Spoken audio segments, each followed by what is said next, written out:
ॐ श्री परमात्मने नमः। अथ द्वितीयोऽध्यायः। सांख्ययोगः। संजय उवाच तन्तथा कृपयाविष्टम् अश्रुपूर्णाकुलेक्षणं विषीदन्तमिदं वाक्यम् उवाच मधुसूदनः। श्रीभगवानुवाच कुतस्त्वाकश्मलमिदं विषमे समुपस्थितम् अनार्यजुष्टमस्वर्ग्यम् अकीर्तिकरमर्जुन। क्लैब्यं मास्मगमः पार्थ नैतत्त्वय्युपपद्यते क्षुद्रं हृदय दौर्बल्यं त्यक्त्वोत्तिष्ठ परन्तप। अर्जुन उवाच कथं भीष्ममहं साङ्ख्ये द्रोणं च मधुसूदन इषुभिः प्रतियोत्स्यामि पूजार्हा वरिसूदन। गुरुन् हत्वा हि महानुभावा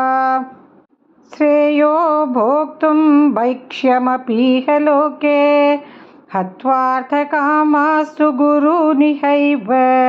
भुञ्जीय भोगान् रुधिरप्रदिग्धान्। न चैतद्विद्मः कतरन्नो गरीयः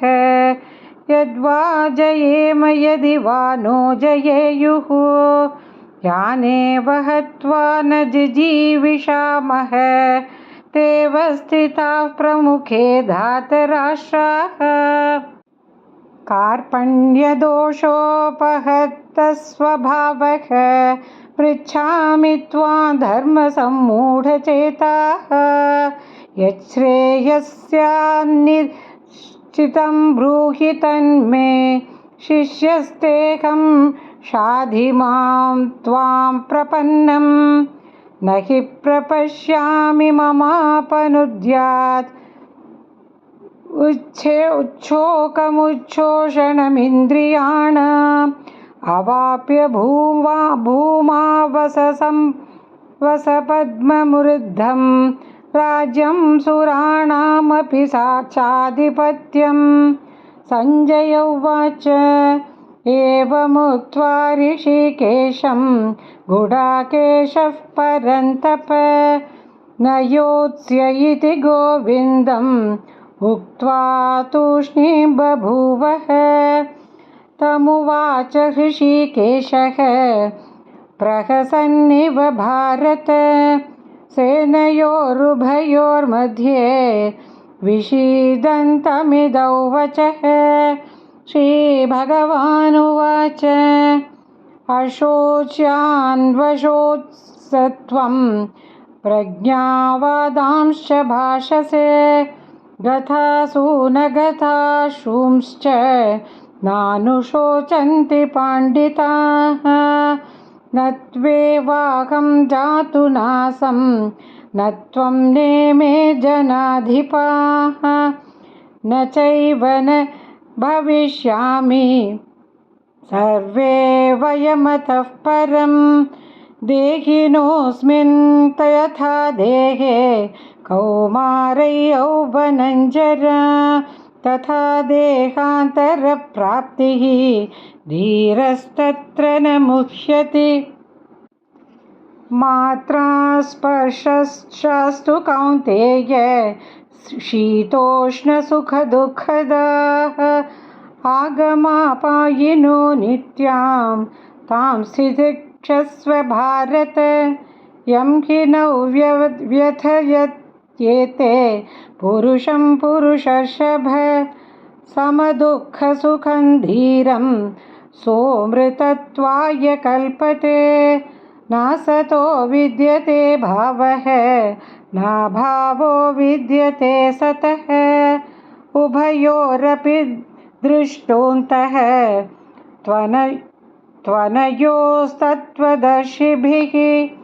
अविनाशी तु तद्विद्धिः येन सर्वमिदं ततं विनाशमव्ययस्यास्य न कश्चित् कर्तुमर्हति। अन्तवन्त इमे देहाः नित्यस्योक्ताः शरीरिणः अनाशिनो प्रमेयस्य तस्माद्युध्यस्व भारत य येनौ वेत्ति हन्तारं यश्चैनं मन्यते हतम् उभौ तौ न विजानीतः नायं हन्ति न हन्यते न जायते म्रियते वा कदाचित् नायं भूत्वा भविता वा न भूयः अजो नित्यः शाश्वतोऽयं पुराणः न हन्यते हन्यमाने शरीरे वेदा विनाशिनं नित्यं येनमजमव्ययं कथं स पुरुषः पार्थ कङ्घातयति हन्तिकम् वासांसि जीर्णानि यथा विहाय नवानि गृह्णाति नरोपराणि तथा शरीराणि विहाय जीर्णान् यन्यानि सय्यादि नवानि देहि नैनं छिन्दन्ति शस्त्राणि नैनं दहति पावकः न चैनं क्लेदयन्त्यापः न शोषयति मारुतः अच्छेद्योऽयमदाह्योऽयम् अक्लेद्यो शोष्य एव च नित्यसर्वगतस्थाणुः अचलोऽयं सनातनः अव्यक्तोऽयमचिन्त्योऽयम् अविकार्योऽयमुच्यते तस्मादेवौ विदित्वैनं नानुशोचितुमर्हसि अथ चैनं नित्यजातं नित्यौ वा मन्यसे मृतं तथापि त्वं महाबाहो नैवं शोचितुमर्हसि जातस्य हि ध्रुवो मृत्युः ध्रुवं जन्म मृतस्य च तस्मादपरिहार्थेत्थं न त्वं शोचितुमर्हसि अव्यक्तादीनि भूतानि व्यक्तमध्यानि भारत अव्यक्तनिधनान्येव तत्र का परिदेवना आश्चर्यवत् पश्यति कश्चिदेनम् आश्चर्यवत् वदति तथैव चान्यः आश्चर्यवच्चैन मन्यः शृणोति श्रुत्वाप्येनौ वेद न चैव कश्चित् देहि नित्यमवध्योऽयं देहे सर्वस्य भारत तस्मात् सर्वाणि भूतानि न त्वं शोचितुमर्हसि स्वधर्ममपि चावेक्ष्य न विकम्पितुमर्हसि धर्म्याद्धियुद्धात् श्रेयोन्यत् क्षत्रियस्य च विद्यते यदृच्छया चोपपन्नं स्वर्गद्वारमपावृतं सुखिनः क्षत्रियाः पार्थ लभन्ते युद्धमीदृशम् अथ चेत्त्वमिमं धर्म्यं सङ्ग्रामन्न करिष्यसि ततः स्वधर्मं कीर्तिं च हित्वा पापमवाप्स्यसि अकीर्तिं चापि भूतानि कथयिष्यन्ति ते व्ययां सम्भावितस्य च कीर्तिः मरणादतिरिच्यते भयाद्रणादुपरतं मंस्यन्ते त्वां महारथाः येषां च त्वं बहुमतः भूत्वा यास्यसि लाघवम् अवाच्यवादांश्च बहून् वदिष्यन्ति तवाहिताः निन्दन्तस्तव सामर्थ्यं ततो दुःखतरन्नु किं हतो वा प्राप्स्यसि स्वर्गं जित्वा वा भोक्ष्यसे मही तस्मादुत्तिष्ठ कौन्तेय युद्धाय कृतनिश्चयः सुखदुःखे समे कृत्वा लाभालाभौ जयाजयौ ततो युद्धाय युज्यस्व नैवौ पापमवाप्स्यसि एषा ते विहिता सांख्ये बुद्धियोगे त्विमां शृणु बुद्धया युक्तो यया पार्थ कर्मबन्धं प्रहास्यसि नेहाभिक्रमनाशोऽस्ति प्रत्यवायो न विद्यते स्वल्पमप्यस्य धर्मस्य त्रायते महतो भयात् व्यवसायात्मिका बुद्धिः एकेह कुरु नन्दन बहुशाखाह्यनन्ताश्च बुद्धयो व्यवसायिना यामिमां पुष्पिता वाचं प्रवदन्त्यविपश्चितः वेदवादरथाः पार्थ नान्यदस्तीति वादिनः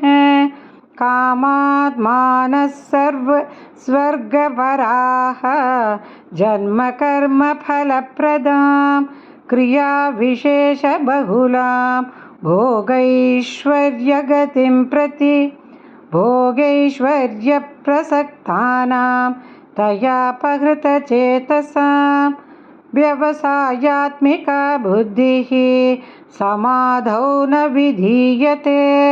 त्रैगुण्यविषया वेदाः निस्त्रैगुण्यो भवार्जुन निर्द्वन्द्वो नित्यसत्त्वस्थो वस्थः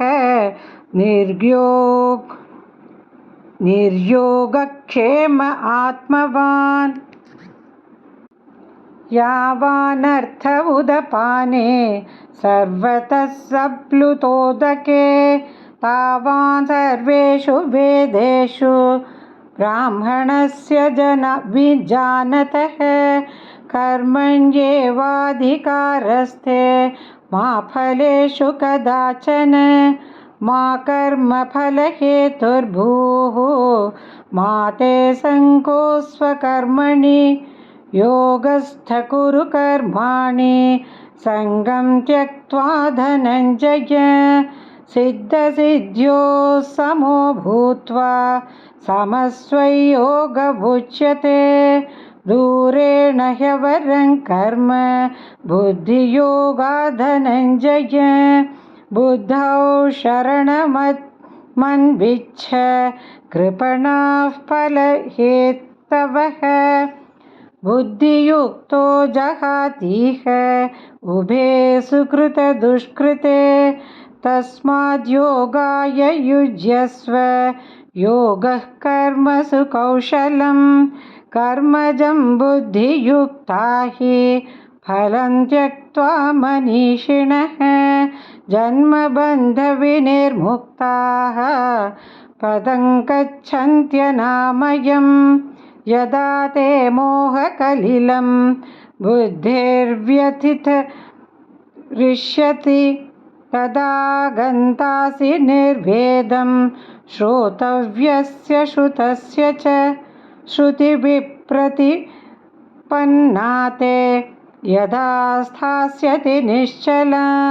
समाधावचला बुद्धिः तथा योगमवाप्स्यसि। अर्जुन उवाच स्थितप्रज्ञस्य का भाषा समाधिस्थस्य केशव स्थितधीः किं प्रभाषेत किमासीत व्रजेत किं श्रीभगवानुवाच प्रजहाति यदा कामान् सर्वान् पार्थमनोगतान् आत्मन्येवात्मना तुष्टिः स्थितप्रज्ञस्ततोच्यते दुःखेष्वनुद्विग्नमनाः सुखेषु विगतस्पृहः वीतरागभयक्रोधः स्थितधीर्मुनिरुच्यते यः सर्वत्रानभिस्नेहः तत्तत्प्राप्य शुभाशुभं नाभिनन्दति न द्वेष्टि तस्य प्रज्ञा प्रतिष्ठिता यदा संहरते चायं कूर्मोऽङ्गानीव सर्वशः इन्द्रियाणीन्द्रियार्थेभ्यः तस्य प्रज्ञा प्रतिष्ठिता विषया विनिवर्तन्ते निराहारस्य देहिनः रसवर्जं रसोऽप्यस्य परं दृष्ट्वा निवर्तते यततो ह्यापि कौन्तेय पुरुषस्य विपश्चितः इन्द्रियाणि प्रमाथीनि हरन्ति प्रसभं मनः तानि सर्वाणि संयम्य युक्त आसीत मत्परः वशे हि यस्येन्द्रियाणि तस्य प्रज्ञा प्रतिष्ठिता ध्यायतो विषयान् पुंसः सङ्गस्तेषुपजायते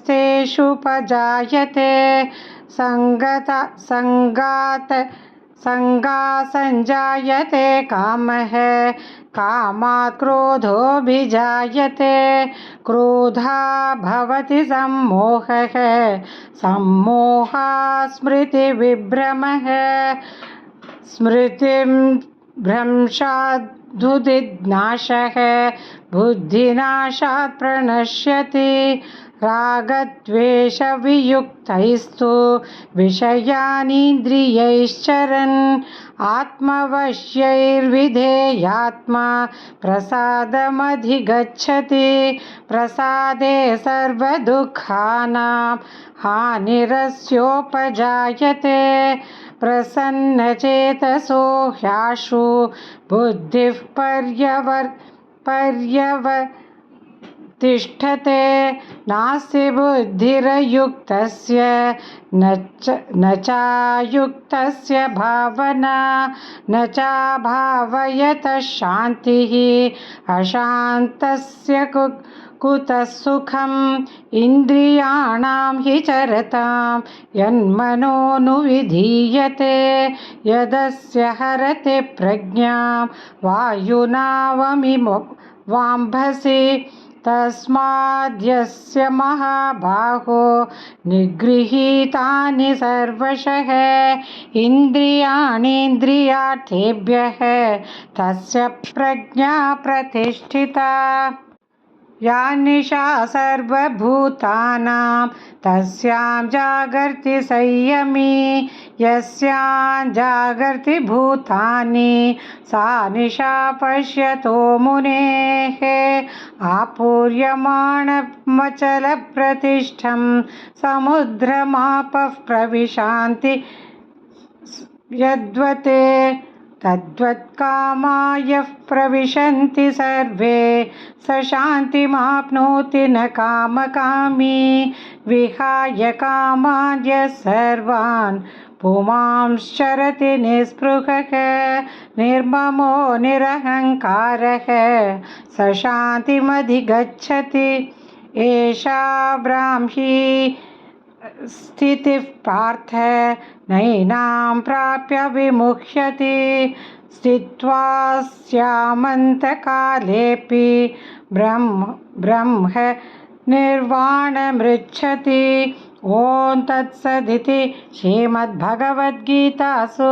उपनिषत्सु ब्रह्मविद्यायां योगशास्त्रे श्रीकृष्णार्जुनसंवादे सांख्ययोगो नाम